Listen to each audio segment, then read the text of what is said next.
Hey,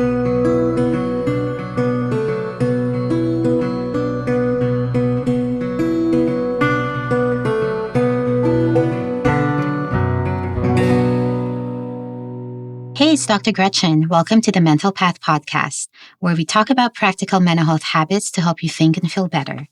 I'm a psychiatrist and therapist, and I love blending science, psychology, and personal growth tools to build resilience and be happy. Today, I want to have an honest conversation about something your brain is definitely familiar with: worst case scenario thinking. You know that spiral? The one where your brain lines up every disaster it can imagine, serves it up on a silver platter, and says, "Hey, look at this. This could happen. Actually, it's probably going to happen." I'm not here to tell you just think positive. That's not what we do here. What I am here to do is break this down for you: what's happening in your brain, why it does this, and the practical strategies that actually help. Strategies I use myself. Let's begin with the why. Understanding is the key to making the shift. Your brain isn't out to ruin your day. It's trying to protect you, especially if you've been through hard things: trauma, rejection, loss. Your brain remembers. It gets good at scanning for danger. When your present moment even recognizes a past hurt, your brain flips on the alarm system. "Hey, this feels familiar. Let's get ahead of it before we get hurt again." Here's the science behind it. Your brain loves patterns. The thoughts you've practiced, helpful or not, turn into habits. Those habits shape your beliefs. And sometimes, those beliefs quietly limit you, even when they're not true. Take a second. Can you think of a pattern your brain keeps running that isn't serving you? Let me give you an example from my own life. When I was younger, I had a bad experience at a social event where I felt completely out of place and awkward. I was 15 years old and had just moved from the Philippines to a new high school in California. Talk about culture shock. I left convinced that everyone thought I was weird and didn't belong. For years after that, every time I had to go to a social gathering, my brain would serve up, "Remember last time? You're going to embarrass yourself again. Everyone will think you don't fit in." It took real work to reset that pattern so I could actually show up authentically in social situations. This kind of thinking doesn't just stay in your head. Let's talk about what worst case scenario thinking does to your body, because trust me, your brain doesn't spiral alone. Worst case scenario thinking flips on your stress response.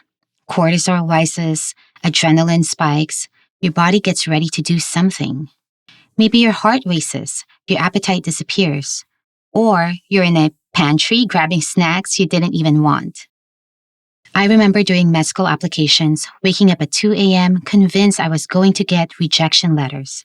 My body was in fight or flight while I was just lying there in bed, doing absolutely nothing except stressing. Your body and brain are in constant conversation.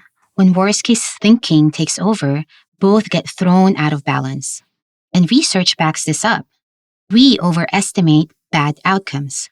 It's called negativity bias. It keeps us stuck, avoiding the job interview, the first date, the new opportunity. So what does it actually look like in everyday life? Here are some of my own annoying worst case scenario thoughts. See if you can relate. What if they think I'm weird? What if I fail this test and the next and everything after? What if I say the wrong thing? What if people think I'm not good enough? When I became a parent, it sounded like, what if I completely mess this up? When I started my business, it sounded like, what if I'm not cut out for this? What if everyone figures out I have no idea what I'm doing in business? Classic imposter syndrome, right? Even though I knew I was qualified and prepared. And here's what happens. These thoughts don't stay quiet. One brings another, leading to a long train of unhelpful thoughts. I remember soon after having my second baby, I had a headache, and within about 30 minutes, I'd convinced myself it was something serious. My brain went from, "I have a headache," to, "What if this is something terrible and I have a stroke and die?" I'd written a full-on tragedy out of a single symptom. And being a doctor, that made it worse.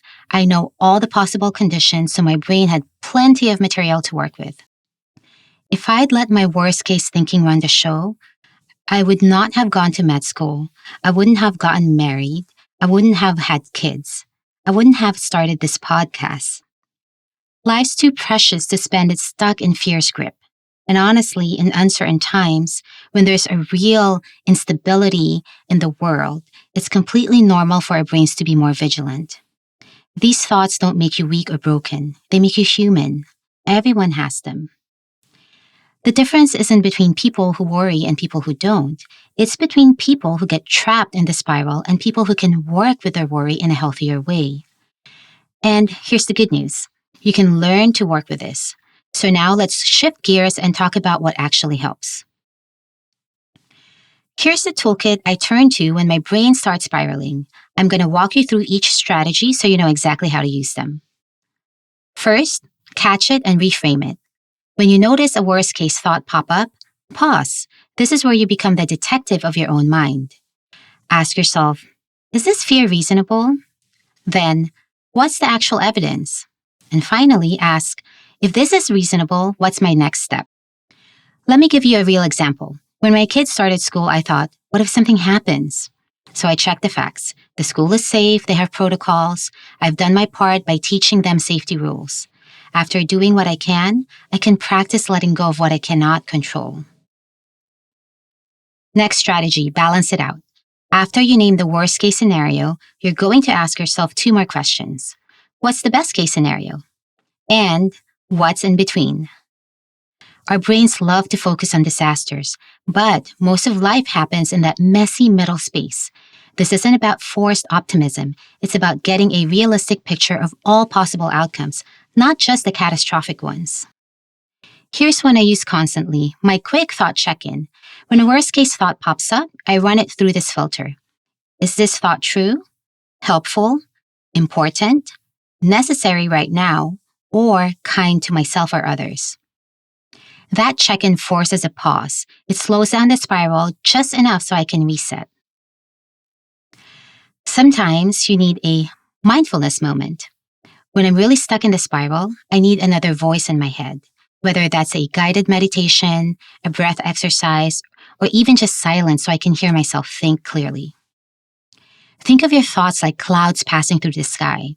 Some are thin, but some are dark and heavy storm clouds. Still, you don't have to grab onto every one that floats by. You can just observe them, acknowledge them, and let them pass. Here's another powerful tool. Ground yourself in reality. Look at your past wins. I keep a wins journal for this very reason. I write down challenges I've overcome, big and small. When I spiral, I flip through and remember, I've done hard things before. I can handle this too. And don't forget to ask for support. When I can't shake the spiral on my own, I reach out. Sometimes my friends or family will say, you're catastrophizing, that's not going to happen. And honestly, we all need people who will gently call us out. Finally, here's another big one. Practice the pause. When a worst case thought hits, don't immediately react to it. Don't start making plans based on it. Don't start Googling symptoms or worst case outcomes. First, just breathe. Ask yourself, is this something I need to act on right now? Or is this my brain trying to protect me from something that probably won't happen? Most of the time, it's the latter. Now, you might be wondering, why does this matter so much, right? Let me zoom out and show you the bigger picture. If you don't address worst-case scenario thinking, it doesn't just stay in your head, it shapes your habits. It feeds beliefs that limit what you think is possible for yourself. Worst-case thinking wants to keep you small and safe, but growth that happens when you step outside the safe zone, when you take calculated risks, when you trust yourself to handle whatever comes. Now, let's be clear, terrible things do happen in life. We live through a pandemic. People lose jobs, relationships end, loved ones die, wars happen, political upheaval is real. I'm not here to tell you to just think positive. I'm not going to do that, or pretend that life is always beautiful. That's not reality, and it's not helpful. What I'm talking about is the difference between productive concern and unproductive spiraling. Productive concern says, there's a pandemic, I should take precautions and stay informed. Unproductive spiraling says, everyone I love is going to die and society is collapsing. The goal isn't to eliminate worry or pretend bad things don't happen.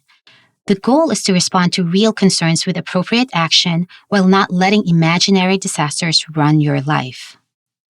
Most of the disasters we worry about never happen, and when difficult things do happen, we usually handle them better than we expected.